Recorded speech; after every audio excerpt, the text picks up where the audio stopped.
Bueno, ya de a poquito vamos entrando en el tema de la obra teatral Pil Pinto, que se va a estar presentando el próximo sábado, 21 horas, en el Teatro del Tubo. Eh, para anticiparnos un poco a la temática, te preguntaría, ¿cómo fue tu infancia, Laura? ¿Feliz? ¿La recordás como momentos agradables de tu vida? Sí, mi infancia creo que fue feliz. Yo nací en el 76 y bueno, es un tiempo oscuro en este país. Claro, Y sí, yo lo sí. recuerdo mucho a ese momento, digamos, histórico, a través de, no sé, recuerdo la guerra de Malvinas, Claro, cuando teníamos que tapar las ventanas. sí, sin duda, eh, sí. Mi infancia dentro de mi núcleo familiar fue una infancia absolutamente cuidada, estimulada también, eh, y, pero nunca estuvo lejos del contexto histórico en el que estaba atravesando este país, ¿no? Y yo creo que un poco eso condiciona, después hay otros eventos en mi familia también más adelante, ¿no? Que van condicionando un poco la tarea de una, porque una no nace de un repollo, sino No, que no, no, sin es como duda. vos decís, ¿no? Se Sí, sí. vincula con la historia propia y la de la comunidad que la rodea. Claro, sí, una historia que acá en Viedma es muy recordada y dolorosa en algún punto, pero bueno, este, eh, la vida continúa, ¿no? Pero son como espinas que siempre nos recuerda que hubo un momento de mucho dolor y de pérdida en algún punto, ¿no? Así que recordamos la historia familiar, porque es una familia muy reconocida acá de Viedma. Bueno, Laura, vamos a Claro. entrar Sí, disculpame que te interrumpí, Laura. No, te iba a decir que bueno, que Pil Pinto está relacionado con toda esta historicidad, porque yo creo que sin quererlo, ¿no? Termina siendo como una obra que habla, que si dijéramos una obra de la autora, yo soy la autora de la obra, Pablo Tazú es quien dirigió esta idea que tuve ganas de hacer, que empezó en el 2005, por ahí más o menos un proceso creativo, donde yo estaba investigando mucho a la infancia y cómo las niñas y los niños en los diferentes momentos de la historia de la humanidad fueron considerados. Y ahí había empezado a aparecer un personaje, pero bueno, el hecho que modifica, digamos, el sentido de para qué hacer una obra de teatro es el asesinato de Atahualpa, mi primo. Ese hecho que ocurre en el 2008 demora todo el proceso de creación, y cuando vuelvo a retomar, claramente está cruzado por una situación en la que yo tuve que conocer el mundo de lo justo y de lo injusto también, ¿no? Claro, Muy sí, sí. crudamente. Y ahí toma otro sentido la obra, pero se apoya en este personaje que es un niño o una niña. A veces hay gente que ve una niña y hay gente que ve un varón, pero no importa el sexo que tenga, sino que esto me permitió a mí un poco poner en cuestionamiento qué pasa cuando no hay, qué pasa cuando te sacan, qué pasa cuando, cuando falta, ¿no? Falta no solamente el alimento, sino falta alguien, ¿no? Alguien que no está, o alguien que te cuide también. ¿Qué pasa con eso?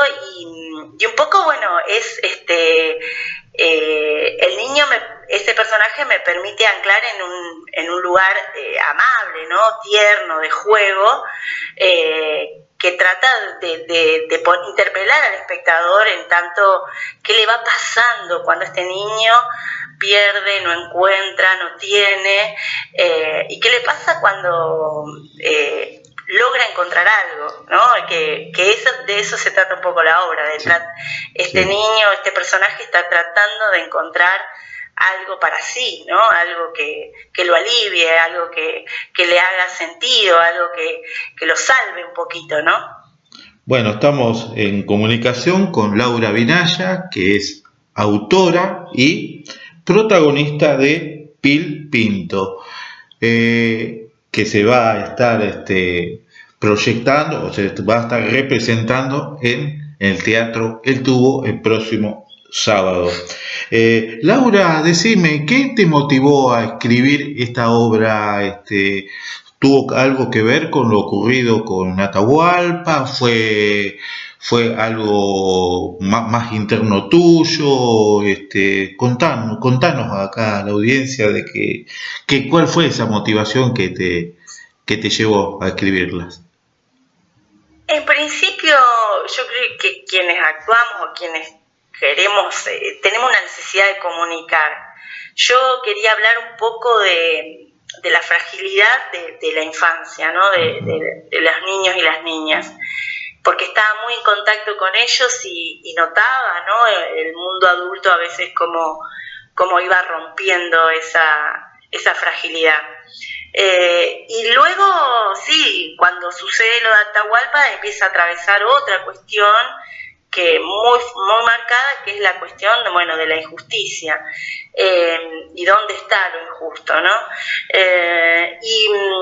Pero profundamente la necesidad de compartir una reflexión, sobre todo de un sector que siento que muchas veces o pocas veces tiene voz, ¿no? Un sector minoritario, pocas veces considerado, digo, la infancia, digo, quienes padecen lo injusto. Entonces era un poco eso, ¿no? Tratar de, yo pienso que hay una responsabilidad cuando uno es o intenta ser artista, ¿no? Hay una responsabilidad enorme porque no todos tienen la posibilidad de decir, de pedir, de reclamar, de poner en evidencia.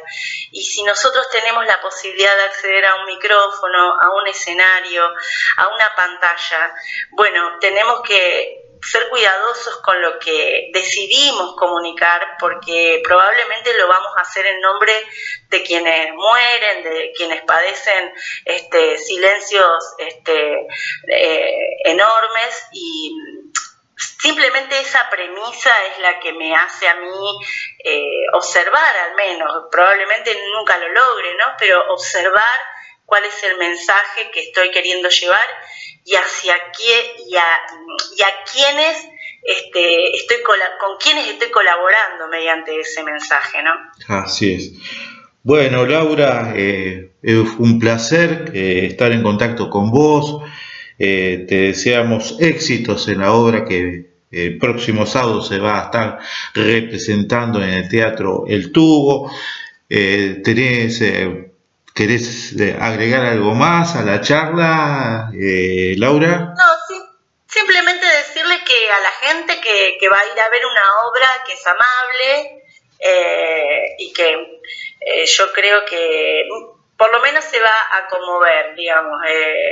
Creo que eso es lo que le viene pasando a Pil Pinto cada vez que se presenta, ¿no? El público se siente interpelado, se conmueve, se ríe, piensa, reflexiona también. Una de las funciones de teatro, ¿no, Laura?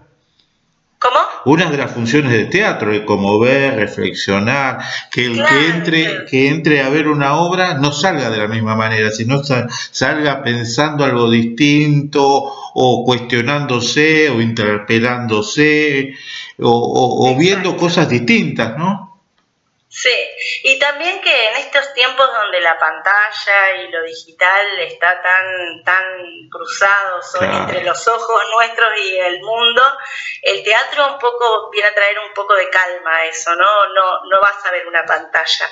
Hay un otro ahí en la escena que está dispuesto a que tomes de esa energía y de ese momento y de esa historia lo que necesites para fortalecerte como persona. Sí, es el teatro es un sobreviviente en todo en ese contexto digital, ¿no? Claro, yo pienso que el teatro es una de las grandes vacunas y escudos que todavía podría protegernos sobre todos los males que están queriendo meternos ahí por la pantalla del celular.